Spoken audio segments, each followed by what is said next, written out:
Hi there. In part 1 of this video, we configured an access package as part of the Azure AD Entitlement Management. This gave us the ability to allow users to request or opt in for an application. In the second video, we're going to do the testing and show it working.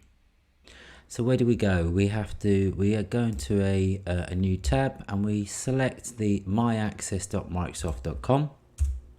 So this is what you would instruct the end user to do. I'm going to log on with a user that I know is part of the group that has been given the ability to opt into this, which is Alex. Alex is my first end user. And when you go in here, you'll see the access packages. So on the left, you've got access packages, and there's our end user, named that wrong, should be 7-zip opt-in, doesn't matter. So let's say I'm an end user and I want to use this application. So I'm going to hit the request, and as we configured, if you remember, it said what is the purpose for this request. So I'm gonna, and it's required. I actually have to kind of put a response in here. So I'm just going to say use for my job role, and I can add additional information for business justification. So do I want to request for a specific period? And I'm going to submit my request. So where do we go from here? So next thing, what will happen is that request will go through to the approver. If you remember, we set up the approver as Andy Jones. So I'm going to log out of this and I'm going to sign back in as the approver. So let me just shut that down. Start it again. In this case, I'm logging in as the user. So it's the account Andy J. So we add the password and sign in. So we've logged on to the Access portal in the same way we did for the requester. Now automatically you'll see under Access Packages I don't get the option myself as an end user to opt in. But if I look under Approvals, as an approver and assigned approver, there is Alex's request that we just went through. Now look, I can look at the details here when it was requested. Can also look at the request details. So business justification, required to carry out my role, what is the purpose of the request, use my job role, and as part of that approval, I can then select that and I can approve it or deny it as the case may be. So what's going to happen is if I hit the approve button, what we will see is Alex will be populated within the 7-zip opt-in group that we set up within Intune, and we're going to take a look and make sure that happens. So let's do that. I can provide a reason. Happy for the request. Let's approve that. And it's told me it successfully approved it for Alex. So let's head back into Intune. Let's find the 7-zip group.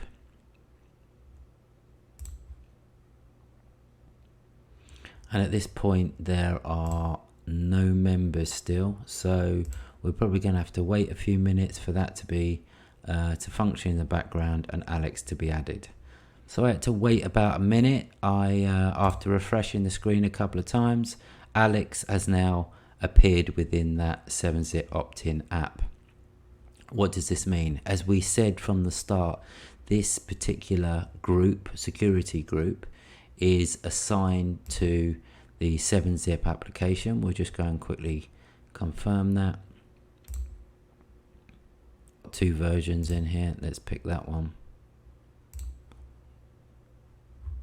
Properties, and there we have it. We've got the 7-zip opt-in app. So the fact that Alex has been added to that group now and it's under the required assignment, what we should expect is for that application to automatically download in the background on Alex's device. So I've got a number of devices already enrolled within my Intune tenant, as you can see here.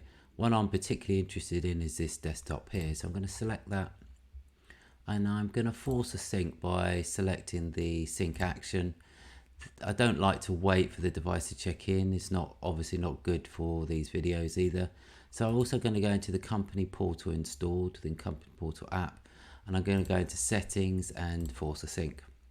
At this point, I'll pause and wait for the application to come down, which may take a few minutes. Okay, I'm back. Had to wait about 5 or 6 minutes.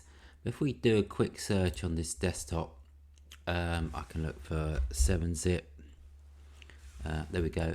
We've got the 7-zip manager, so that's telling me it's installed. The other way I can look at this is I can go on this desktop and look at all apps, and there you have it. It's at the top there. So 7-zip file manager. Obviously you can go into you can check within the app within Intune as well. So if I can do it that way, yep, I can look there, look at the device installs, and there you have it. That's the device, and that's the user I logged on with. So what have we done here? We have effectively created a workflow. We've used Azure, and we've used identity management, entitlement management, and we've allowed that user the ability to see an access package. The access package gives that user the ability to request access, and in our particular case it was for downloading the 7-zip application. Now, going back to what we originally said, it may be that you want to deploy this application on a required basis anyway, so you can decide that up front, or you can make it available via the company portal app.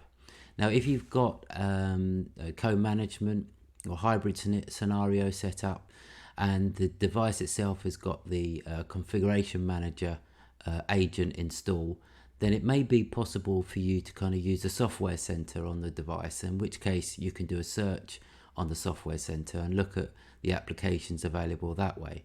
But what that doesn't achieve is the ability for someone to request outside of either required or available, and this gives you another option. Before we finish here, I just want to flip over to, or go back to the My Access portal just to show you some details. So if I look at the access packages, I've still got the access packages that I had available. It still remains, even though this request has been successful. And I can look at what's active, and you can see there that this is the active. So this is where I made a request, and I can also look at the request history. You can see there's a few there. I did this during testing to make sure it worked, but yeah, this is the last one here, and that's was successful. So hopefully this has been useful for you. Please go ahead and have a look at the blog posts by Roy and by Peter. These give you a different way of using access packages for opting in for Windows 11. It's a really great read and give you some more insight how to use this functionality. So thanks very much for watching the video. Please go ahead and subscribe to the channel. We've got plenty more videos on the way, and hopefully we'll see you again very soon. Thanks very much.